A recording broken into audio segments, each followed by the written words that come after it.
સૌથી પહેલા ભગવાન શિવજી લાલના દર્શન આવ્યા. શરૂમાં તો યશોદા માએ દર્શન ન કરાવ્યા. મારા લાલાને તમારી નજર લાગી જાય, માનો ભાવ છે ને. આખી દુનિયાની નજર રાખીએ અને કોની નજર લાગે? આખેર ભગવાને હરિ અને હરનું મિલન બતાવ્યું છે સમાજના લોકોને ઉપદેશ આપવા માટે કે શિવ અને વિષ્ણુ જુદા નથી. એ પ્રસંગ સમજાયો શિવદેવજી મહારાજે. શિવજીએ દર્શન કર્યા લાલાના. આ બાજુ કંસને સમાચાર મળી ગયેલા. પેલે આકાશ માર્ગમાં જતી યોગમાયાએ કીધું કે તારો કાળ તો જન્મી ચૂક્યો છે અને સલામત સ્થળે પહોંચી ગયો છે. કંસે સભા ભરી, એ મારો કાળ સલામત ક્યાં પહોંચ્યો છે એની તપાસ કરો. કંસની એક કહેવાતી બેન, નામ છે પૂતના. પૂત એટલે પવિત્ર અને ના એટલે એની મતલબ અપવિત્ર માયા, આસુરી માયા. પૂતનાએ કહ્યું, ભાઈ ચિંતા નહીં કર, હું ધારું એવું રૂપ લઈ શકું છું. સુંદર સ્ત્રીનું રૂપ લઈને હું નીકળું છું. આપણા મથુરાની આજુબાજુના જેટલા ગામડાઓમાં તાજા જન્મેલા બાળકો હશે ને, હું મારી છાતી ઉપર વિષ લગાવી ઝેરનું લેપન કરી એ બાળકોને સ્તનપાન કરાવીશ, મરણને ક્ષણ કરીશ, ચિંતા નહીં કર. શબ્દ વાપરો છે પૂતના બાલ ઘાતીની, નાના બાળકોની હત્યારણ. આજુબાજુના ગામડાઓમાં જન્મેલા બાળકોનો સંહાર કરતે કરતે એ ગોકુલમાં આવી.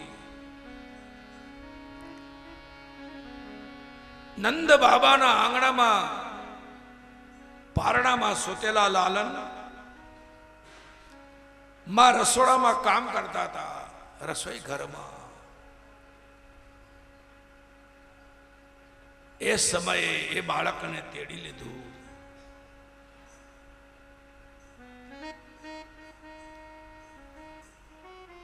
વિષ લગાવીને આવેલી પોતાના લાલનને સ્તનપાન કરાવવા લાગી.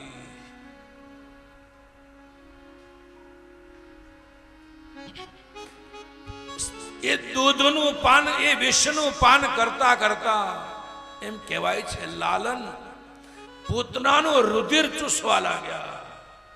પૂતનાના મોઢામાંથી પ્રાણ નીકળી ગયે. ઓ લાલા, મૂકી દે, સા મુંજ મુંજ, છોડી દે, છોડી દે. લાલો મંદ મંદ હાસ્ય કરતો કહેતો ન હોય કે હે માસી, મને પકડતા જ આવડે છે, છોડતા નથી આવડતું. એકવાર હું જેને પકડી લઉં ને, ચાહે મીરા હોય, ચાહે નરસિંહ મહેતા હોય, ચાહે ધ્રુવ કે પ્રહલાદ હોય, જેનો એકવાર હું હાથ ચાલી લઉં, જોતામાં પ્રાણ રહિત બનેલી પૂતના મૂળ રૂપમાં આવી 6 તાળ સમાન, તાળના 6 જળ હોય એટલી મૂળ રૂપમાં એ રાક્ષસ માયા નંદાલયમાં પડી છે. ભાઈ ગોપીએ આવીને સમાધાન આપ્યા, માં દેખતો સી નંદાલયમાં કોણ છે? એ 6 તાળ સમાન રાક્ષસી પૂતના એની છાતી પર ભગવાન રમે છે. આ દ્રશ્ય યશોદાએ બહાર આવીને જોયું. દોડ! આ મામા સટાકો નીકળી ગયો હૃદયમાં. આ શું? આ કોણ માયા આવી મારા લાલનને મારવા? દોડતા આવીને લાલાને તેડી લીધો. કોઈ રાક્ષસ મારા લાલાને મારવા આવી લાગે છે. માં હેપતાઈ ગયા. યશોદામાનું હૃદય બહુ કોમળ છે. એકદમ ગભરાઈ ગયા. મારા લાલાને કોણ મારવા આવ્યું? ગોપીઓને કહું, જાઓ જાઓ. એક ગોપીને કહું, તું ગૌશાળામાંથી ગૌમિત્ર લઈ આવ, ગાયનું છાણ લેતી આવજે સાથે. એક ગોપીને કીધું તું યમુનાજીનું જળ ભરી આવ જલ્દી.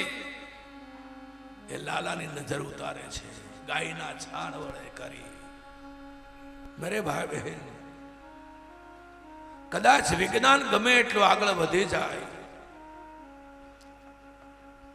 આપણે ટેકનોલોજીની દુનિયામાં ગમે એટલા આગળ વધી જઈએ, પણ આજ પણ ઘરમાં નાનું બાળક જ્યારે બહુ રડવા લાગે, ડોક્ટરોની દવા લઈ લઈને થાકી જઈએ, ત્યારે આપણા ઘરમાં રહેતી એક માં, એ માવડી કે એ ગાંડી, હવે આ બધી દવા છોડ, ઉમરાની ધૂળ લે, 2 મરચા લે, મીઠું લે, રાઈ લે, સાડીનો છેડો ઢાંકીને કા દુપટ્ટાનો છેડો ઢાંકીને 7 વાર ઉતાર, બહાર ફેંકી દે. અને એ માવડીનું કહ્યું જે વવારોએ કર્યું, બાળકો છાના રહી ગયાના દાખલા આજ પણ છે.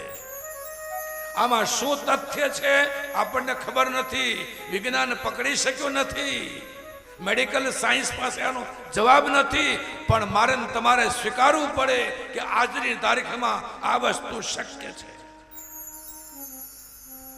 જ્યારે કોઈ દવા કારગત ન નીવડે ત્યારે ડોસીમાનો ટૂચકો કામ આવે છે. આજે પણ યશોદામાએ લાલાની નજર ઉતારી, ગૌશાળામાંથી ગાયો નું છાણ લાવ્યા, ગૌમૂત્ર લાવ્યા, લેપન કર્યું આખા શરીરે. બધી ગોપીઓને સાથે મળી એ લાલનને લેપન કરે. એક યમુનાજીના કિનારે જળ ભરીને ગોપીઓ આવી, હજી તો પાણી રેડવા જાય. યશોદામાં કે ઊભી રહે. દોડતા એના મહેલમાં ગયા. યશોદામાં પટારા ખોલ્યો,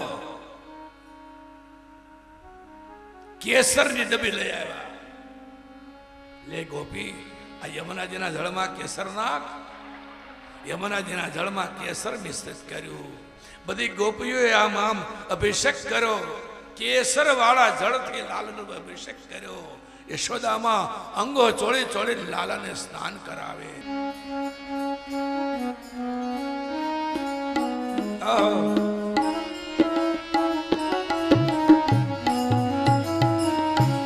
બોલો જમુના જળમાં કેસર સ્નાન કરાવું શામળા. જમુના જળમાં કેસર ઘોળી સ્નાન કરાવું શામળા. હલકે હાથે અંગો છો લાડ લડાવું શામળા.